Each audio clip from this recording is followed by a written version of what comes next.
I've always had issues with body weight, right? Because I was one of the big kids all the time. I mean, in primary school, I remember we used to, athletic times, I used to hate it because they would make us run 100 meters and I'd always be the last one. Or they would get us to do marathons, practice marathons, and I'll be the one of those ones at the back who are tired and sweating.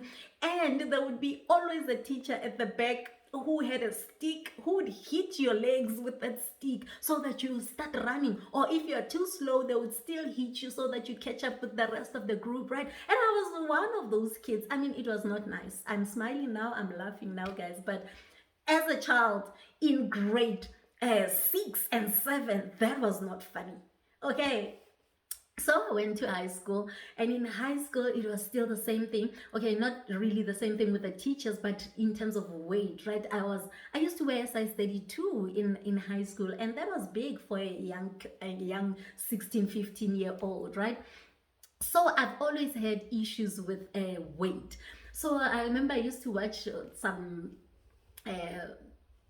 reality shows, in USA reality shows, and the one thing that I just couldn't get over was the fact that I would hear the sizes where somebody's wearing a size 0, a size 2. I mean, I couldn't wrap my mind around that, and that traumatized me for life. I mean, I was thinking, I'm a size 32, when will I get to a size 0, right? And it used to bother me so much. So I got married, and when I was getting married, I decided to buy my dress overseas, right? So it was from the US. I remember then in this bridal shop that we are talking about sizes, and all of a sudden they say to me, "You're a size 4." Like, a size 4? Oh wow, what does that mean? I'm a size 34 right now. What do you mean a size 4? But they said, okay, that's your size in the US. I said, oh, okay. You know what? Can you please order a size 2? Because that size has tormented me all my life. I thought they were using the same size system as we're using, only to find that at the age of 29 only. Back then, I didn't know that there was Google. I didn't know that you could just search for things on the internet like that if you wanted to know. So if I didn't know, I didn't know, right?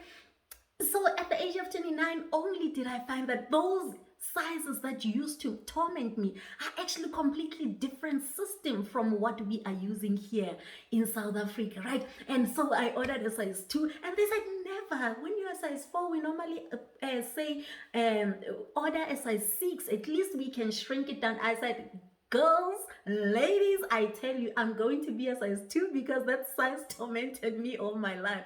So I ordered a size 2, and by the time the wedding came, I think I was a size 0, because even the nice bag that was supposed to happen on that dress, I mean, that was so squashed because the dress was falling off. So I think I actually got to the size 0 of the US, right? But point is, what am I talking about today? The only reason why you are allowed to compete. I am Pulaa Montz, your inner voice magnified. All my high school life and tertiary life, I was competing, trying to get to the size 0. That was almost impossible for me, right? But I was competing with something that I had no clue about. So today I just wanted to say to you, the only reason you can compete, or you should compete with anyone, is if you can fully study these people's lives, get into the details of what goes on in their lives in general. I'm not talking about stalking them on social media, because on social media, people give you what they want you to know. But unless you can get into the deep details, hidden details of their lives, and understand how their psyche work as they are experiencing all these things that they are experiencing, then only can you compete with someone. a new company that comes into the market and wants to take on the existing big companies, the one thing that they do is a thorough investigation, thorough study of these companies, how their operations work, how many people they use, what kind of machinery, if it's machinery that they use, what kind of technology are they using, what is the culture in this company. They study the details. Who is the CEO? What kind of a person is this? What is the culture that is in their mind that they will obviously transfer to the company? You know, there are so many things that these new companies would study in order to take on. And that is the reason, in order to compete, to take on these existing companies, right? So number one, if you're going to compete, what is your reason? Are you trying to take on someone? Are you trying to live the best life, that Pulaa Montz's best life, for example? Can you really live my best life? Right? The only best life that you can live is yours. So never ever find yourself competing with something that people give you on social media. You know, I was listening to one of them, the couples on YouTube, that YouTubers, South African YouTubers, it's a young couple. So they basically share their love story. They share how God is in it. So they show all that because they're trying to encourage young people who are dating to actually, Christian young people who are dating, to actually think about marriage, you know, to make marriage relevant in this time, in the season of our lives where it seems like people are saying, you know what, we are not about that life anymore. So they're trying to encourage these young people. So one person sent a comment to them and said, you know what, please show us every time you are fighting as well, because there's no relationship that is this perfect. You're showing people all this perfection and people start competing with you because and then they start causing chaos in their own lives because you keep showing them the good times that you have only. Right? So when I was listening to that, I started thinking, but why do people compete, right?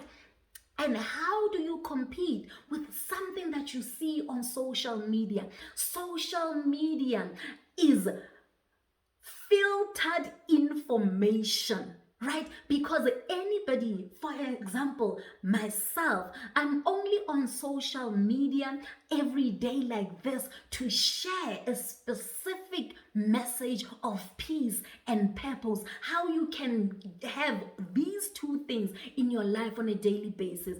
I'm not sharing about the rest of my life. There's always an objective to a social media page. There's always an objective to a YouTube channel. So when people show you these sides of their lives, it's because they've got a certain vision for these platforms. The issue is not to have you competing with me, right? Because you don't know all aspects of my life. So unless, even if you are a friend, you think you are there with your friend 24/7, I tell you how they experience life. You can see the same thing, you can be in the same place, but how the both of you will experience that event will be completely different. So unless you can even get into somebody's psyche and experience things the way they experience it,